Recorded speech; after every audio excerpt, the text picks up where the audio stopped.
The story begins with a typical house in Japan. Airsoft equipment such as a mask, guns and pellets are seen on a table, as well as a photo frame showing a group of people in military uniform. A man stands at the entrance of his house, saying, "Let's go then." The man's name is Koga Daisuke, who is 40 years old. He was your average salaryman who loves survival games. He soon reached a sign with weird symbols on it. The sign was translated to mean "Be warned of magi beasts," but Daisuke couldn't read a single word on it or understand it a bit. He thinks to himself about the act that he was wandering through another world through his closet by himself. He walks away from the sign while scratching his head. He talks out loud about the fact that the place where he was is filled full of animals and plants he had never seen before, which surprises him each time. It causes his brain to be all bugged up thinking about. Weird black creatures were seen around Daisuke, as well as Mario's mushrooms. He reaches around for his airgun, finding it surprising that out of all his things, this was the only item that he had with him. But a rapid thumbing sound was heard from behind, causing Daisuke to turn around to see what it was. He gets the shock of his life seeing a horde of weird creatures holding weapons rushing toward him. The creature screams out loud upon seeing him. They were a bunch of goblins who have low intelligence but moves in packs. A goblin tries to attack Daisuke, but he dodges it easily, shouting out that it was close and wondered what in the world these little creatures were. But goblins didn't stop their attacks and continued to bite at Daisuke's shoulder bag as he tries his best to pull it away from them. When all of a sudden the goblins were sent flying into the air. A little girl dressed in armor and wielding a sword had appeared. She shouts out to Daisuke to hide behind her as the goblins watch their moves. But she tells him to hurry, so Daisuke quickly agrees and went behind her back. He stares at her thinking that she was a girl holding a sword.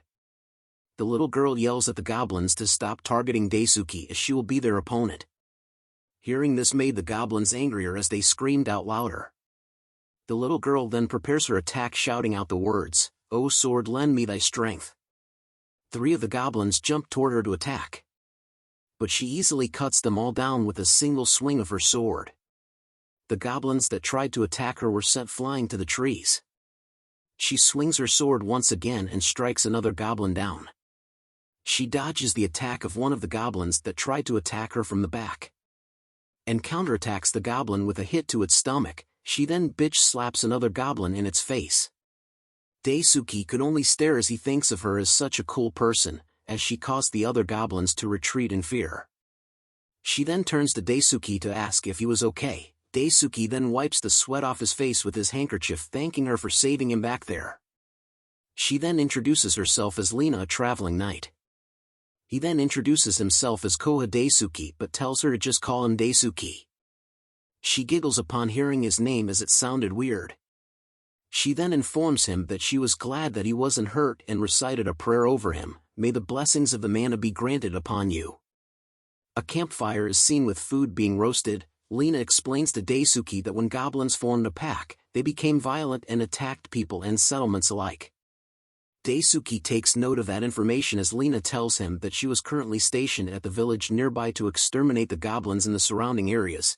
Daisuke was impressed to see that her job was to exterminate goblins. He praises her on her ability to talk amiably in an efficient manner, which was a crucial point in business. He chuckles and tells her that he would like her to work in his company if possible. He also complimented the fact that she was young but was properly getting a hold of herself. Hearing these compliments from Daisuke made Lena flustered as she tells him that it was all nothing. She then changes the topic and tells him that she has never seen the clothes that Daisuke was wearing, as those clothes did not exist in this country. She then looks at the airgun that Daisuke brought with him, wondering what that strangely shaped talisman was. Daisuke picks up the airgun and informs her that it was actually a personal use self-defense weapon. Lena was impressed and thought about how Daisuke was going to use it. She images him swinging it at a goblin and thought that it wouldn't do much. Lena then stands up and informs Daisuke that it was dangerous for him to walk all alone in the forest. She wanted to escort him to the village. Hearing this made Daisuke fluster as he tells her that there was no need, but Lena was firm with her decision. She grabs onto his hand and tells him that there was no need to put on an act and that there was nothing embarrassing about being weak. She looks him with her big eyes, telling him that to protect the weak is their duty as knights. Daisuke finally agrees and tells Lena that he will be in her care as they set off before dusk. After walking for a while, Lena points out to Daisuke that they could now see the village. But a few animal shadows soon appeared in the bushes near them. Lena senses this and informs Daisuke that she was experiencing an unknown feeling as she felt that all the animals were trying to avoid something. She grips onto her sword, informing him that there might be goblins nearby. When all of a sudden something came crashing down. A huge stone-like demonic creature with wings had appeared in front of the both of them. Lena was shocked and stunned to see the creature. Daisuke shouts out that it is huge. That's what she said, and knew that the creature was not a goblin at least. The huge creature was revealed to be a gargoyle, a magi beast created by casting sorcery on statues, making them attack people as it louds out a fierce roar.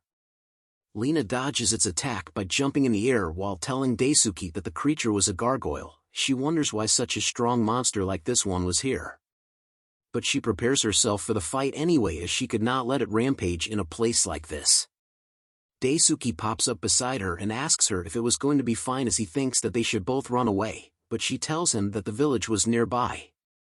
Lena then orders Daisuke to go to the village while she holds off the gargoyle here. Daisuke could only stare as Lena charges forward, shouting out her battle cry, "O sword, lend me thy strength." She then turns into a sideways Beyblade and spins to win towards the gargoyle. Her sword crashes into the gargoyle's arm, but her face was disgusted at how tough the gargoyle was, as her sword couldn't pierce it, and the gargoyle's giant hand was then seen directly above Lena. She sees it and quickly jumps away to avoid it as it came down and crashes the ground below. Lena regains her composure and aims to strike back at it, but her attacks could not damage the gargoyle even one bit. She becomes more flustered as she thinks about how a gargoyle was a monster whose sole purpose was to attack humans and couldn't even fathom what would happen if it ever gets to the village. The gargoyle manages to land a heavy blow on Lena as she was distracted by her thoughts. Daisuke calls out to her in concern as he sees her body fall to the ground. He starts to think that Lena could no longer hold on. He then started to think that he understood the reason why he was granted this ability for times like these. Lena struggles to stand up as she pants hard while recovering from the attack. She knew that she couldn't possibly let herself be defeated here.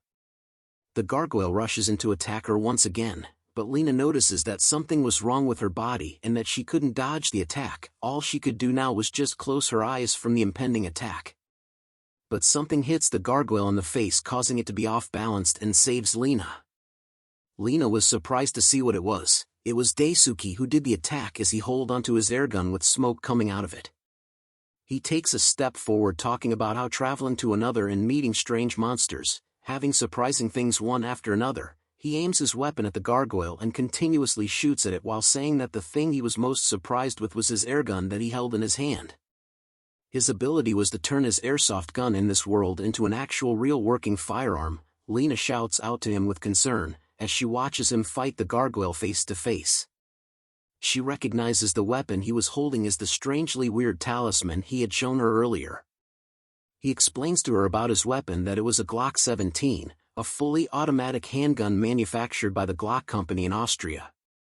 Shooting 9mm parabellum rounds, the most prominent characteristic of this gun is its body, which is made of polymer plastics to reduce its weight.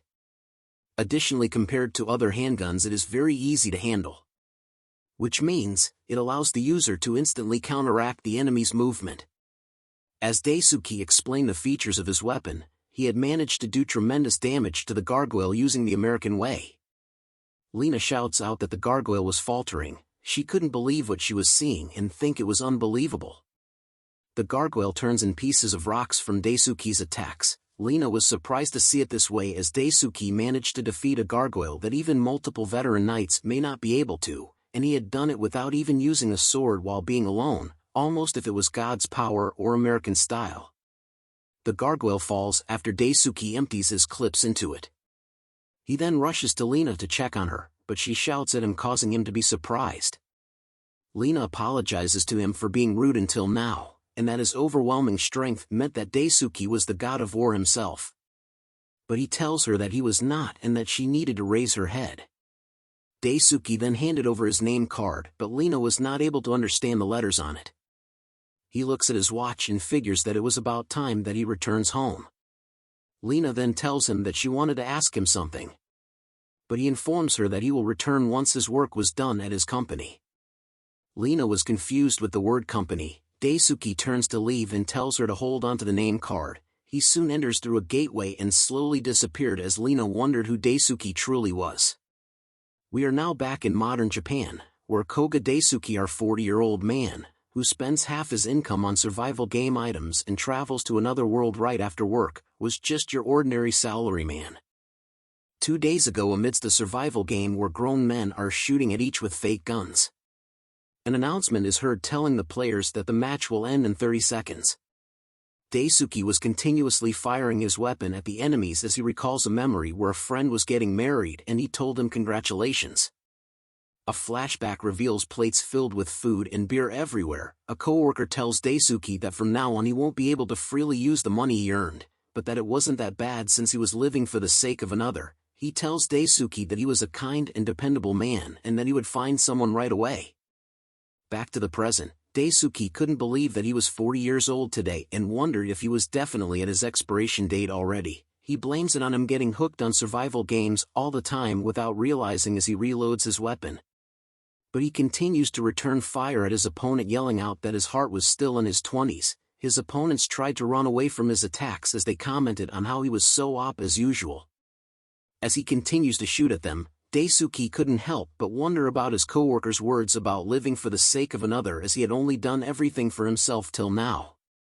He soon finds himself being covered by what he thought was a smoke screen in the confined area he was in, but once the smoke screen was cleared he was startled to see that his surroundings had changed. Daisuke was confused as he wonders where he was, as he was no longer at the survival game place. But a massive stomping sound could be heard that catches his attention. A huge griffin had appeared behind Daisuke with its massive claw reaching out to him. Daisuke screams out upon seeing it and wonders what this huge-ass bird was. The huge-ass bird then roars fiercely into the skies and tries to stomp heavily onto Daisuke, but he manages to leap away from its attack. A voice appears telling Daisuke to fight to his heart's fill. He looks around wondering where the voice or person talking to him was. The voice continues to speak to him, telling Daisuke it has given him the power to fight and to use it well. Daisuke was alarmed to see that his weapon began to glow brightly in front of him. He unloads the magazine from his rifle and sees that real bullets were present inside it. Daisuke was shocked to see that his airsoft gun had turned itself into an actual real firearm. It had become an actual M4 carbine, one of the most commonly used assault rifles in the world, which has a chambering of 5.56mm NATO rounds, a gun that is able to shoot in 3-round burst mode. You guys would know it from CSGO. Daisuke primes himself to attack the huge-ass bird, knowing that he had trained himself in firearms control during training sessions, but wondered if the weapon would even work against a creature of that size. But a determined look filled his eyes as he cast away his doubts. He aims the gun fully believing in its firepower, and he then unleashes a heavy wave of bullets toward the huge-ass bird. The huge-ass bird decides to back away after experiencing the power of America in the form of bullets. Daisuke was surprised to see that it was running away. A person appears beside him telling him that he was truly splendidly summon one. Daisuke was shocked by the sudden appearance and wonders who it was as he turns his head real quick. A girl appears and introduces herself as Crim, the observer of this world. With a smile on her face, she informs Daisuke that this place was what the people from his world called another world. Daisuke was shocked to hear the words another world. Crim then explains to him that she had made certain of his abilities by using the griffin from before. She had traveled through worlds in search of battle-hardened strong people like him. Daisuke tries to explain to her that the survival games he took part in were simply games, but Crim assures him that his abilities were the real deal. She then tells him about how it was not just his fighting skills but also the redeemable qualities of his inherent goodness, and above all that the heart that has never turned away a person in need. Hearing this stunned Daisuke for a moment, until a sweat drips down his face as he noted that she was being quite specific. She then explains to him that as of this moment, the world they were in was on the brink of being engulfed by malevolence and that it will eventually be plunged into chaos. Crim states that as an observer she could not interfere with this world directly, and that she needed Daisuke to be the one to help anyone he met that needed help. And eventually, the world would be saved. Crim was convinced that he will succeed. Daisuke thinks about how helping people in trouble would be fine by itself, but he had a job and needed rest, making the situation kind of tricky. Crim assures him not to worry as she summons a portal. She tells him that she had connected the entrance of this world to his closet. Daisuke was surprised to see his actual room appear in the portal she summoned. Crim then tells him that it was okay for him to do it whenever he had the time, and to just take it easy and go save the world. Daisuke was pleased to hear that he could save the world whenever he wanted to. Crim then asks how her proposal sounded. Daisuke turns to her to reply, telling her that he understood these kinds of work conditions and that he had no problems.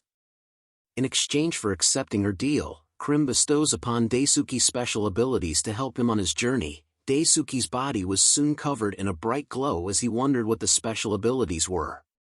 Crim explains that the tool he was carrying can be made real, as his special ability was the power to turn it into its real-life counterpart only in this world. Daisuke was happy and shocked to see that he had the power to turn his airsoft gun into a real firearm, and that he should give his name card to the person he holds dear. Lena was sitting alone when all of a sudden the name card Daisuke gave her started to float and glowed brightly. She tries to hold onto it, thinking it was the charm given by Daisuke, and recalled his words about it, that even when separated by distance, he had cast a spell upon it to lead her to where that person currently is. Daisuke then appears from the gate beside Lena. He tells her sup as Lena was caught by surprise by his sudden appearance. He tells her that she did great, making Lena happy as she was glad that he had really returned. Daisuke replies back that he would have definitely come back as promised, and asks her about what she wanted to ask him before. Lena tells him to follow her. They soon reach the village, but it appeared to be run down and empty. The villagers were hiding and soon spotted Lena. They came out from their hiding spots and circled Lena while praising her. A child called Rocco tells her that they were glad for her to return safely. Lena assures the little man that she was fine, as she was really strong after all. Lena explains to Daisuke that until this very moment, the village was being controlled by a tamer.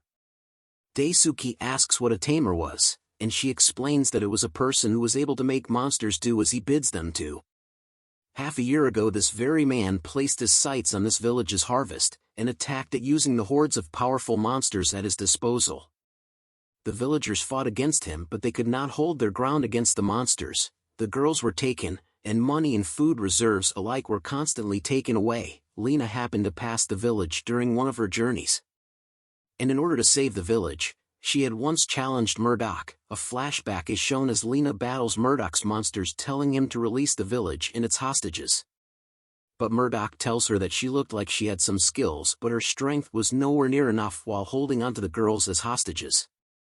As she continued to battle the monsters, Murdoch tells her that he was free to do anything to the women in the village. He will never let go of this luxurious life. He comments that in this world the strong one is the victor, which otherwise meant him. He orders his lizard men to attack Lena. Lena was losing in her battle as Murdoch looks down on her, telling her that he was going to make her his personal plaything just like every woman in the village.